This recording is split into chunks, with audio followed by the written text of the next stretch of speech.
कैसे आप लोग? तो कैसे हैं आप लोग? भाई हो बेटा, आप सभी अच्छे होंगे, अपने घर पर सेफ होंगे। आपके भैया आपके लिए फिर से लेके आए। जी हाँ बेटा, आपको पता होना चाहिए कि आपके इस वाले चैनल के ऊपर सारी वीडियो अपलोड है। जी हाँ, क्लास 10th के बच्चों को पता है कि हम चैप्टर 1 से लेके पूरा सिलेबस को रिवाइज करवाने वाले हैं। बात करते हैं आज के, हम चैप्टर 6 की बात करेंगे। इसका नाम है ट्रायंगल। जी हाँ, ये वही चैप्टर है ज्योमेट्री का जो मैंने कहा था, जिसके बारे में तो वही जानते हैं जो जिसने ये वाली वीडियो देखी है ना, खाली वही जानते हैं इसके बारे में। खैर छोड़ो, मुझे पता है कि आप लोगों ने नहीं देखी। कौन सी?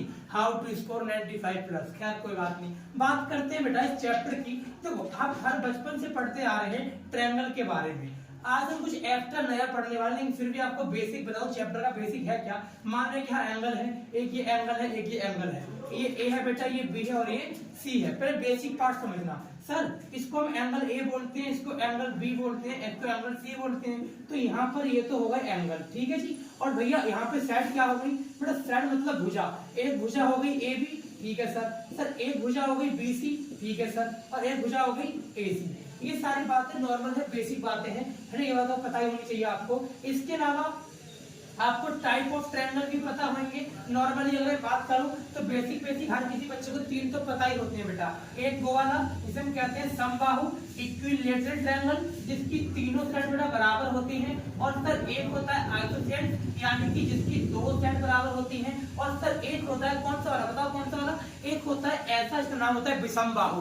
तो डोंट वरी, समबाहु विषमबाहु किसी राक्षस के नाम नहीं है, ये त्रिभुज के प्रकार हैं। एक होता है विषमबाहु यानी कि स्केलेन ट्रायंगल, जिसके अंदर ये तीनों ही एक दूसरे के बराबर नहीं होती, अलग अलग होती हैं। ये तो आपका बेसिक फिनोमेना हो गया इस चैप्टर के बारे में। एंगल हो गया ए बी सी। अब इस एंगल को अच्छे ढंग से कैसे लिखते हैं? अच्छे ढंग से लिखते हैं, देखो ए है तो बीच में ए आना चाहिए, तो ऐसे लिख दो, बीच में ए आ गया, यानी कि बीच वाला है वो एंगल को शो करता है। हम ये कहना चाहते हैं आपसे। सर अगर बी को कैसे दिखाऊंगा? बी को जैसे मैंने दिखाओ, लेकिन बीच में बी आना चाहिए, मतलब यहाँ पर ए, यहाँ पर सी। सर सी को कैसे शो करेंगे? सी को जैसे मैंने दिखाओ, लेकिन बीच में सी आएगा और इधर आप जो मर्जी लिख सकते हैं। तो कहने का मतलब ये हुआ सर, जो मैंने बीच में लिखा ए और बी और सी, ये एंगल को शो करते हैं। ठीक है सर, मैं समझ गया कि एक एंगल को ये है बेटर वे लिखने का। सर इसके अलावा अगर मैं बचपन की बात करूं, बचपन में क्लास 9th की बात करूं, तो हमने ट्रायंगल के अंदर एक वर्ड पढ़ा था कॉन्ग्रुएंसी। याद है बेटा आपको? कॉन्ग्रुएंसी। सर कॉन्ग्रुएंसी के अंदर हमने क्या पढ़ा था? सर कॉन्ग्रुएंसी को हिंदी में कहते थे सर्वाक समता। क्या बोलते थे? सर्वाक समता। आज हमारे पास वही वर्ड घूमकर आएगा, लेकिन इसका एक भाई आ गया इसके साथ, जिसका नाम रखा गया बेटा सिमिलरिटी। क्या रखा गया बेटा? इसका नाम रखा गया सिमिलर। क्या रखा गया बेटा? सिमिलर, यानी इसे कहा गया हमारे चैप्टर के अंदर समरूप कहा गया। क्या बोला गया बेटा? समरूप कहा गया। अब सर डिफरेंस क्या है सिमिलर में और कॉन्ग्रुएंट में? ये ट्रायंगल है, ये ट्रायंगल है बेटा, ये PQR मान लो और ये बेटा आप मान लो ABC, ठीक है। कॉन्ग्रुएंसी में क्या होता है बेटा जी? सर्वाक्षम में क्या होता है? ये दोनों ट्रायंगल हुबहू एक जैसे दिखते हैं, मतलब सेम टू सेम एक जैसे दिखते हैं, जिस वजह से इस वाले की साइड इसके बराबर होती है, इस वाले की साइड इसके बराबर होती है, इस वाले की साइड इसके बराबर होती है। तो यहाँ पे इसे सर्वाक्षम माना जाता है। यानी सर हमने याद आया सर, हमने ना कुछ नियम भी पढ़े थे, कुछ रूल्स भी पढ़े थे सर्वाक्षमता के, कुछ वो भी है कि हाँ सर बात कर लेते हैं उनकी भी। हमने बेटा 4 तरह के रूल पढ़े थे, आपको याद होना चाहिए।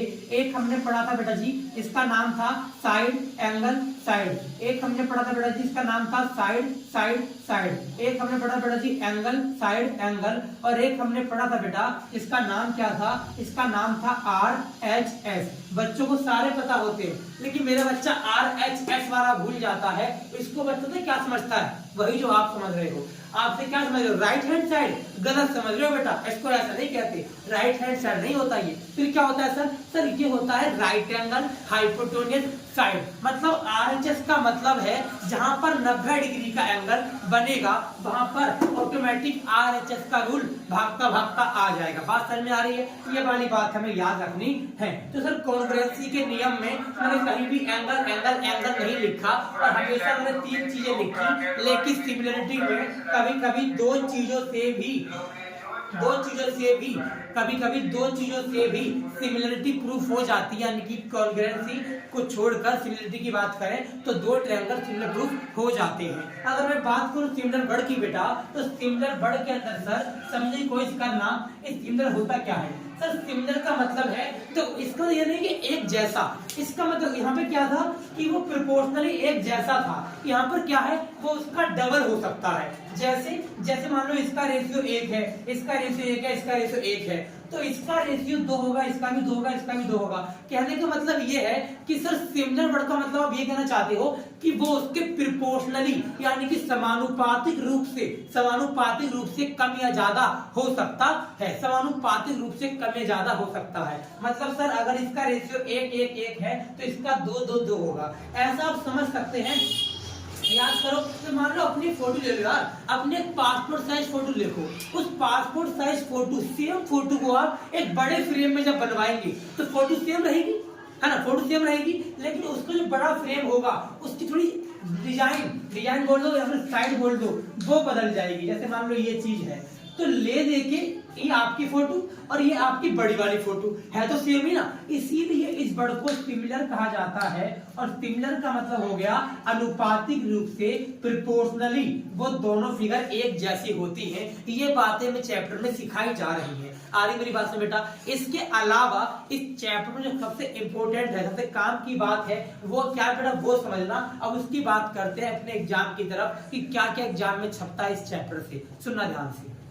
हाँ जी, तो मैं बात करेंगे कि हमारे कॉन्सेप्ट क्या है। देखो मैंने आपको पहले ही बताया था बेटा कि इस चैप्टर के अंदर ना सर बहुत मुश्किल से बच्चा बहुत ज्यादा मेहनत करके जाता है, लेकिन इसके क्वेश्चन को कर नहीं पाता, वो कहीं ना कहीं पता नहीं कंफ्यूजन आती है, क्या होता है भगवान जाने, लेकिन इसका क्वेश्चन को ना एग्जाम में समझ पाता है ना कर पाता है। तो हम बात करेंगे किस तरीके से हम इनको एग्जाम में ऐसा क्वेश्चन करेंगे ज्योमेट्री का, तो कैसे नंबर पाएंगे। तो नंबर पाने के लिए पहले तो आपको फॉर्मेट समझ लो मेरा। मान लो ये आपकी एग्जाम की सीट है बेटा, ठीक है, आपकी एग्जाम में ऐसी होती है ना।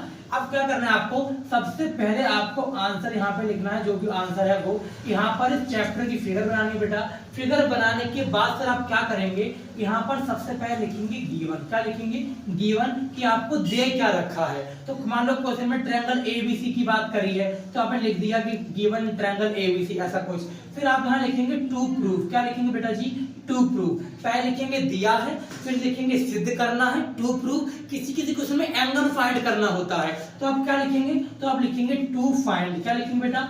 To find. इसके बाद सर मैं क्या करूंगा, गिवन लिखा, टू प्रूफ लिखा, किसी किसी क्वेश्चन में अपनी तरफ से एक आध ट्रांसवर्सल लाइन या डायगोनल डालना पड़ता है, उसे बोलते हैं कंस्ट्रक्शन। क्या बोलते हैं बेटा? कंस्ट्रक्शन, यानी कि रचना बोलते हैं। इसके बाद एक वर्ड आता है बेटा जो कि होता है लास्ट वन, यानी सॉल्यूशन, या फिर इसको प्रूफ भी बोलते हैं। तो कहने का मतलब ये हुआ कि सर आप ये कहना चाहते हो ज्योमेट्री का कोई भी चैप्टर हो, हाँ जी हाँ, मैं कोई भी चैप्टर की बात कर रहा हूँ, मैं स्पेशली इसी की बात नहीं कर रहा हूँ। तो सर ऐसे करके आप फॉर्मेट को सजा के आएंगे और एट लास्ट जैसे ही आपका ये प्रूफ हो जाएगा बेटा, तो लास्ट में क्या लिखेंगे, हेंस प्रूव लिखेंगे। यानी सिर्फ ये कहना चाहते हो कि इस वाले पेपर में अगर मुझे सब्जेक्ट का मान लो इस वाले चैप्टर का क्वेश्चन नहीं आ पा रहा है, तो मैं क्या करूंगा, इस तरीके से सजाने की कोशिश करूंगा, कुछ ना कुछ लिखने की कोशिश करूंगा, समझने की कोशिश करूंगा कैसे होगा, तब जाके कहीं ना कहीं एक फॉर्मेट है ये अच्छा नंबर पाने का, और कुछ नहीं है। हालांकि इससे नंबर नहीं मिलेंगे, लेकिन जो बात है अगर यहाँ पे काम की बात है लिख दी तो नंबर मिल जाएगा। आपको पता होना चाहिए कि आपके मैथ के एग्जाम में स्टेप मार्किंग होती है, तो स्टेप का नंबर तो मिलेगा ना। खैर बात करते हैं टॉपिक की तरफ कि हमारे पास जो एग्जाम पॉइंट ऑफ व्यू छपने वाली है वो एक बीपीटी नाम की थ्योरम है। जी हाँ बेटा, इस चैप्टर के अंदर एक बीपीटी थ्योरम है जिसको हम बोलते हैं बेसिक प्रोपोर्शनल थ्योरम। क्या बोलते हैं बेटा?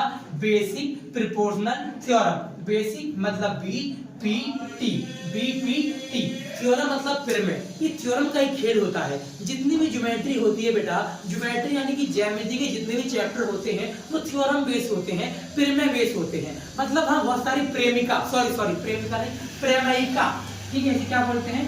प्रमेयिका, ठीक है, हिंदी में थ्योरम, ठीक है, इंग्लिश में थ्योरम। तो थ्योरम होती है उनके बेस पर होते हैं। तो चलो ध्यान से थ्योरम कहती क्या है। बच्चा हमारा बीपीटी थ्योरम को ना आपको कुछ नहीं करना कि 6 मार्क्स की एग्जाम में स्ट्रेट फॉरवर्ड एक सिंपल सा क्वेश्चन आया है, डिफाइन थेल्स थ्योरम। तो याद रखना बेटा बीपीटी का एक और नाम है जिसको हम बोलते हैं थेल्स पिरामिड। क्या बोलते हैं? Thales pyramid. जो बच्चे हमसे फेस टू फेस जुड़े हुए उन्हें पता है कि भैया ने पूरे तरीके से डिफाइन करके समझाया हुआ है और उनको नोट्स भी दे रखे हैं। तो आपको इस चीज के मतलब कि थेल्स थ्योरम का प्रॉपर चाहिए कि कैसे उसको सॉल्यूशन करेंगे, हम कैसे सॉल्व करेंगे, तो आप हमारा इंस्टाग्राम की आईडी है, आप यहाँ पर हमें मैसेज कर सकते हैं इंस्टा पे और मैं आपको इसका आंसर आपको सेंड कर दूंगा। ठीक है जी, तो इस तरीके से आप मुझे फॉलो भी कर सकते हैं। ठीक है, और आप मैं आपको सारी जो भी जानकारी है वो आप मैं यूट्यूब के थ्रू, इंस्टाग्राम के थ्रू आपको पहुंचा दूंगा। ठीक है बेटा, अब बात करेंगे तो 6 मार्क्स के इस क्वेश्चन को करने के लिए जो बच्चे फेस टू फेस जुड़े हुए उनको पता है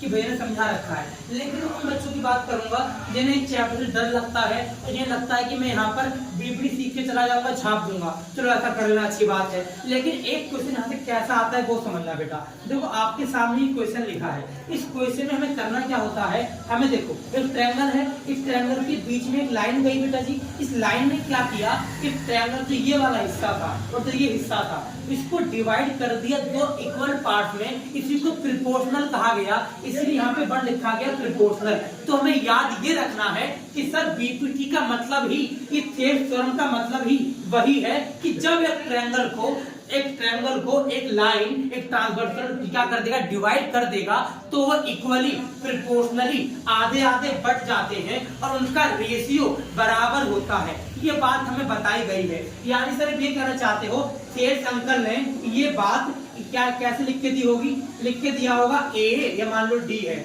लिख के दिया होगा एडी बटे में डीबी, एडी बटे में डीबी बराबर एई अपॉन में ईसी। जी हाँ, मैं यही कहना चाहता हूँ कि थेल्स थ्योरम भाई साहब ऐसा कुछ बताकर चले गए, लेकिन आज इसी थ्योरम से आपके 1 मार्क्स के 2 मार्क्स के एमसीक्यू बड़े प्यार से बन सकते हैं। तो सर एमसीक्यू क्वेश्चन ऐसा एग्जाम में आएगा जो आपको आंसर निकालने को कहेगा, जैसे इस क्वेश्चन के हिसाब से बेटा ध्यान से फोकस करना चीजों के पीछे। सर इस क्वेश्चन के हिसाब से हमें एडी गिवन है, क्या बोला मैंने, सर हमें गिवन क्या है बेटा, हमें गिवन है एडी। सर एडी कितना गिवन है, 1.5 सेंटीमीटर। भैया इसके बाद अगर बात करें किसकी, एडी के बाद देखो यहाँ ध्यान से हमें डीबी भी गिवन है, कितना सर हमें डीबी क्वेश्चन में गिवन है कितना, 3 सेंटीमीटर। देन सर हमें ईसी भी गिवन है, कितना बेटा, ईसी गिवन है 6 सेंटीमीटर। अगर वीडियो अच्छी लगी वीडियो को लाइक करना मत भूलना बेटा, वीडियो पर बने रहना, लास्ट तक देखना। इसके बाद जो सर डीबी है, सॉरी डीबी तो मैं दे रखा है, इसके बाद जो एई है हमें ये भी नहीं पता, तो कहीं ना कहीं हमें यहाँ से एई निकल कर आएगा और एई निकालने के लिए हमारी हेल्प कौन करेंगे, थेल्स अंकल करेंगे। जी हाँ, एक थेल्स जो थ्योरम है उन्होंने क्या बताया कि सर यही जो है ये इसका प्रोपोर्शनल और इसका प्रोपोर्शनल ये अनुपातिक रूप से बराबर होते हैं। यानी सर अब क्या करने वाले हैं, कुछ नहीं कर रहा यार, इस थेल्स थ्योरम को अप्लाई कर रहा हूं, देखो ध्यान से एडी अपॉन में डीबी, तो सर एडी की वैल्यू 1.5 और भैया डीबी की वैल्यू कितनी, सर डीबी की वैल्यू 3 और इक्वल टू सर ए की वैल्यू कितनी, ए ई की वैल्यू भगवान जाने, नहीं पता ठीक है लिख दो फिर ए। सर ईसी की वैल्यू कितनी, ईसी की वैल्यू 6। इसको सॉल्व करके अगर आपने ए निकाल दिया तो समझो आपके एग्जाम में 1 मार्क्स का एमसीक्यू बन गया, और आपकी किस्मत अच्छी रही तो हो सकता है 3 मार्क्स का आ जाए, 2 मार्क्स का आ जाए, क्योंकि ये क्वेश्चन एग्जाम में बहुत बार आया है। इसके अलावा डायरेक्टली बीपीटी 6 मार्क्स की एग्जाम में आ रखी है, तो इस चैप्टर से आप बीपीटी अच्छे से पढ़ के जाना है। इसके अलावा जो मैं सिखा रहा हूँ वो समझो, तब क्या करना है सर, क्रॉस मल्टीप्लाई कर दो ना भैया, 1.5 इंटू 6 अपॉन में 3 इक्वल टू ए।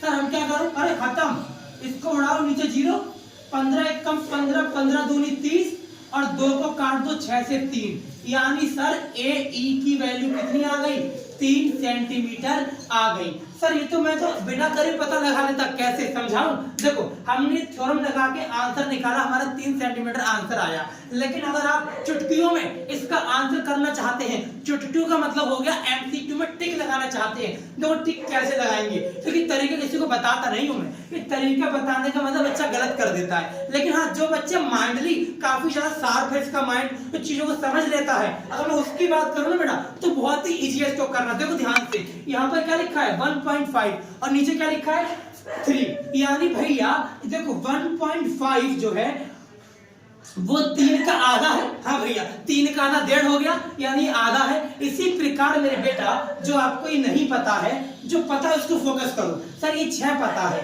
जैसे 3 का आधा 1.5 है वैसे ही 6 का आधा कितना होगा, 3 और देखो ध्यान से हमारा आंसर भी कितना आया था 3। तो भैया यही बताना चाहते हैं आपको कि अगर आपको एमसीक्यू में क्वेश्चन दिखे तो आप ये ट्रिक भी अप्लाई कर सकते हैं, लेकिन मैं ऐसा नहीं कहूंगा कि हर एक बच्चा ये ट्रिक अप्लाई करे। भी कुछ बच्चा एवरेज में हो सकते हैं मेरी तरह, जिन्हें मैथ नहीं आती हो, तो वो ऐसा करके दिखाएंगे नहीं। आप प्रॉपरली ऐसे सॉल्व करेंगे तब आंसर मैच करेंगे, तब बहुत ही विवेकशील होकर यानी कि रैशनल इंसान की तरह टिक लगाएंगे एक अच्छे स्टूडेंट की तरह। बेटा आगे मेरी बात समझ। तो इस तरीके से आपको फॉलो करके ये चीज आपको 2 से 3 मार्क्स दे जाएगी, और जो आपकी थेट थ्योरम है वो आपको 6 मार्क्स दे जाएगी। कहीं ना कहीं ये चैप्टर एग्जाम में 8 मार्क्स का आता ही आता है, इसीलिए कोशिश क्या करना बेटा, वीडियो को लास्ट तक देखने की कोशिश करना और समझने की कोशिश करना चीजों में है क्या, कैसे करना है, ठीक है। और आपको कोई भी डाउट लगे तो आप हमसे कमेंट में पूछ सकते हैं, हमारी इंस्टाग्राम आईडी को फॉलो कर सकते हैं, इंस्टाग्राम आईडी पे आप मैसेज कर सकते हैं, भैया डाउट आ रहा है डाउट बता दो,